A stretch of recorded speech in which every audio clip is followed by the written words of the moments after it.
Prints లో శ్రీరస్తు శుభమస్తు sale వైభవం Vaibhogam March 19 నుంచి ఏప్రిల్ 10th వరకు.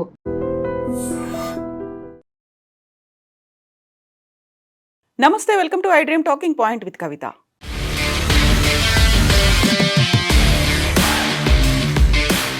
మరో బస్సు ప్రమాదం చోటు చేసుకుంది. ఇంకొక ప్రైవేట్ బస్ ప్రయాణికుల జీవితాలని బుగ్గి చేసింది. తెల్లవారుతున్న వేళ బతుకులు తెల్లారిపోయాయి.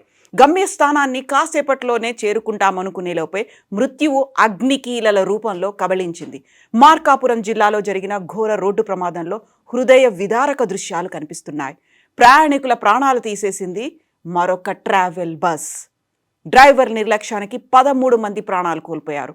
నిద్రలో ఉన్నవాళ్లు నిద్రలో ఉన్నట్టే సజీవ దహనమైపోయారు. ప్రాణాలు కాపాడుకునే ప్రయత్నంలో మరికొందరు బస్సు అద్దాల మధ్య ఇరుక్కొని తగలబడిపోయారు. మార్కాపురం జిల్లా రాయవరం దగ్గర ఈ ఘోర విషాదం జరిగింది.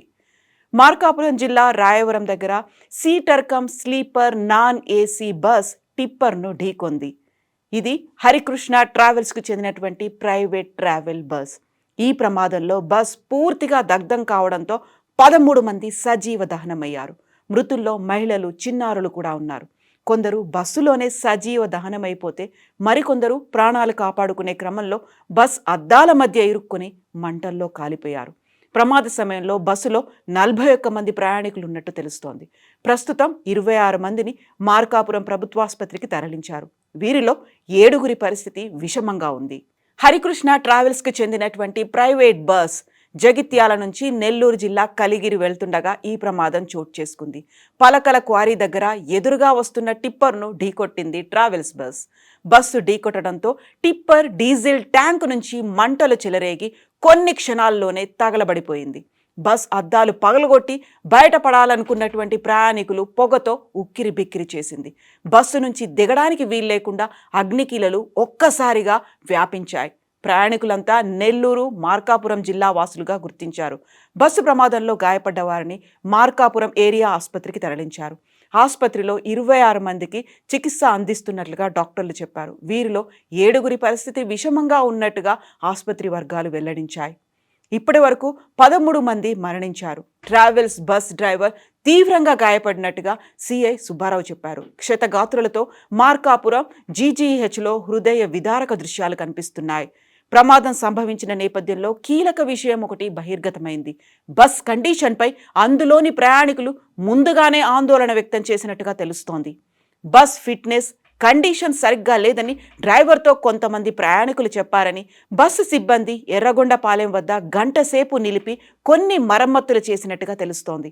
అనంతరం ఈ బస్ బయలుదేరింది. కొంత సమయం తర్వాత మార్కాపురం సమీపంలోని రాయవరం వద్ద ఈ బస్ ప్రమాదం జరిగింది. బస్ డ్రైవర్ను పోలీసులు విచారించారు. స్టీరింగ్ స్ట్రక్ అవడం వల్లే ఈ ప్రమాదం జరిగినట్లుగా డ్రైవర్ పోలీసులకు చెప్పినట్టుగా తెలుస్తోంది. ప్రమాద సమాచారం తెలుసుకున్న పోలీసులు హుటాహుటిన ఘటనా స్థలానికి చేరుకొని క్షతగాత్రులను మార్కాపురం ప్రభుత్వాసుపత్రికి తరలించారు. ప్రైవేట్ బస్ హరికృష్ణ ట్రావెల్స్కు చెందినట్టుగా ఐడెంటిఫై చేశారు. బట్ మొత్తంగా ఒక బస్ కేవలం శిథిలాలు మాత్రమే కనిపిస్తున్నాయి. ఒక స్కెలిటన్గా మాత్రమే మారిపోయినటువంటి పరిస్థితి అది. ఈ ప్రమాదంలో కోరుట్ల, జగిత్యాల ప్రాంతానికి చెందిన వారు ఉన్నట్టుగా తెలుస్తోంది. జీవనోపాధి కోసం ఆంధ్ర ప్రాంతానికి చెందిన సుతారీలు, కార్మికులు తెలంగాణ నిర్మల్, జగిత్యాలకు వచ్చి ఇక్కడ గృహ నిర్మాణ పనులు చేస్తుంటారు. ఏపీలోని కనిగిరి, పామూరు వాసులు ఉన్నట్లుగా కూడా చెప్తున్నారు. 3 అగ్నిమాపక యంత్రాలతో పోలీసులు మంటలను అదుపులోకి తీసుకొచ్చారు. బస్ టిప్పర్ పూర్తిగా కాలిపోయినట్టుగా మనకు విజువల్స్ని చూస్తే అర్థమవుతోంది. ఏపీకి చెందిన తాపీ మేస్త్రీలు, కూలీలు వేలాది మంది జగిత్యాల జిల్లాలో నివాసం ఉంటున్నారు. ఏపీలోని మార్కాపురం జిల్లాలో ప్రైవేట్ ట్రావెల్స్ బస్ దగ్ధమైనటువంటి ఈ ఘటనలో హరికృష్ణ ట్రావెల్స్ చెందినటువంటి బస్ ప్రతిరోజు జగిత్యాలకు వచ్చి ఇక్కడి ప్రయాణికులను తీసుకొని వెళ్తుంది. ఏపీకి చెందిన తాపీ మేస్త్రీలు, కూలీలు వేలాది మంది జగిత్యాల జిల్లాలో ఉపాధి కోసం వచ్చి అక్కడే నివాసం ఉంటున్నారు. వారి కోసమే ప్రతిరోజు కోరుట్ల, జగిత్యాల నుంచి ప్రయాణికులు ఏపీ రాష్ట్రానికి రాకపోకలు సాగిస్తున్నారు.